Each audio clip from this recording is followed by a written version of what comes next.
రోజులు మా కుటుంబానికి అత్యంత సన్నిహితమైనటువంటి కుటుంబం. ఈ చనిపోయినటువంటి ఈ అబ్బాయి కాదు, వాళ్ళ కుటుంబ పెద్దలందరూ కూడా మా అందరితో కలిసి ఉండేవాళ్ళు. ఎప్పుడు ఆన వెంకటరెడ్డి గారు కానీ, వివేకానంద రెడ్డి గారు, వాళ్ళందరికీ అత్యంత సన్నిహితంగా ఉండేది. ఈరోజు అనుకోకుండా ఒక ప్రమాదంలో ప్రాణాలు కోల్పోయారని తెలిసిన తర్వాత చాలా బాధపడ్డాం.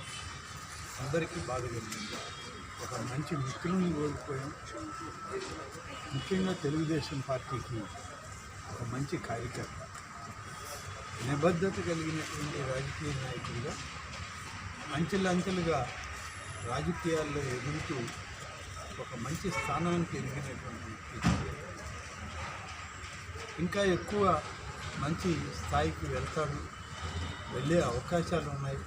అందరం ప్రోత్సహించాలి అనుకునే సమయంలో మరి ఈరోజు ఇటువంటి పరిస్థితుల్లో తన కుటుంబాన్ని పరామర్శించడానికి మేమందరం రావడం అనేది ఒకంత బాధ కలదు. కానీ భగవత్ నిర్ణయాన్ని ఎవరం కాదనలేని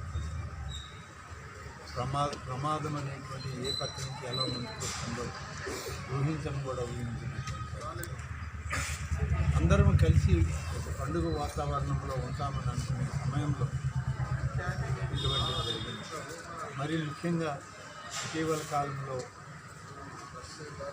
ఈ యొక్క పార్టీ కమిటీలను ఏర్పాటు చేయడం, పార్టీ కార్యక్రమాలు నిర్వహించడంలో నాకెంతో సన్నిహితంగా ఉండి ఆత్మకూరు నియోజకవర్గంలో పార్టీ పరిశీలకుడిగా వచ్చి ఆత్మకూరు మున్సిపాలిటీలో అన్ని వార్డుల్లో కూడా కమిటీలు వేయడం, మున్సిపాలిటీ కమిటీ వేయడం, మా మున్సిపల్ చైర్మన్ గారు, మా పార్టీ ఆత్మకూరు అధ్యక్షుడు చంద్రారెడ్డి గారు, గౌతమోద్దీన్ గారు, కమిషనర్ గారు, వీళ్ళందరితో కలిసి అత్యంత సన్నిహితంగా జరిగి ఒక చిన్న మాట కూడా రాకుండా, పొరపాటు చేయకుండా అందరినీ ఆమోదింపజేసుకొని పార్టీ కమిటీలను వేసుకొని వచ్చింది.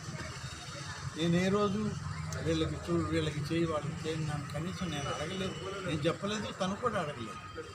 అందరినీ సమర్థించుకున్నారు. అందరితో కలిసిమెలిసి పార్టీ అభిప్రాయాన్ని ఏకంగా తీసుకుపోయే ప్రయత్నం చేసి చాలా వెసులుబాటు చేసినటువంటి వ్యక్తి. ఇటీవల కాలంలో నెల్లూరు సిటీలో ఎక్కువగా నారాయణ గారితో కలిసి పనిచేస్తున్న అబ్జర్వర్లుగా పార్టీ పరంగా నా దగ్గరికి రావడం, నాతో కలిసి పార్టీ బలోపేతానికి కృషి చేయడం, ఇవన్నీ కూడా సహకరించారు. కానీ ఇవాళ తను లేకపోవడం అనేది అత్యంత బాధాకరంగా ఉంది. మా కుటుంబం కూడా ఒక మంచి పార్టీ నాయకుడిని, మా కుటుంబంలో ఒక వ్యక్తిని మేము కోల్పోయినట్లని మేము భావిస్తాము. మా బాధను వ్యక్తం చేస్తున్నాము. అందుకని ఈరోజు ఆ కుటుంబ సభ్యులందరినీ పరామర్శించాలి. ముఖ్యంగా వాళ్ళ కుటుంబంలో మున్సిపల్ చైర్పర్సన్గా వివేకానంద గారు, ఎమ్మెల్యేగా వివేకానంద రెడ్డి గారు, వాళ్ళ కౌన్సిలర్లుగా, అలాగే బాక్సింగ్ మెంబర్లుగా కూడా పనిచేసి కుటుంబంలో మహిళలైన ఎంతో ఆప్తులుగా మా సోదరీమణులాగా పెట్టారు.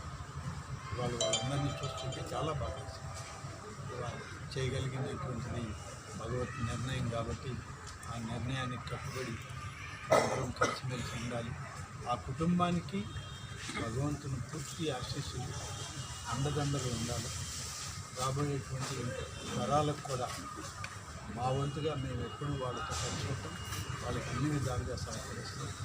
అందుకని ఈరోజు మరి వాళ్ళ కుటుంబాన్ని కూడా చూడాలని, కుటుంబ పెద్దలందరినీ కలవాలని, జాగ్రత్త స్నేహితులందరితో కూడా కలిసి మాట్లాడాలని ఈరోజు సమయం చేసుకుని ఇక్కడికి రావడం జరిగింది.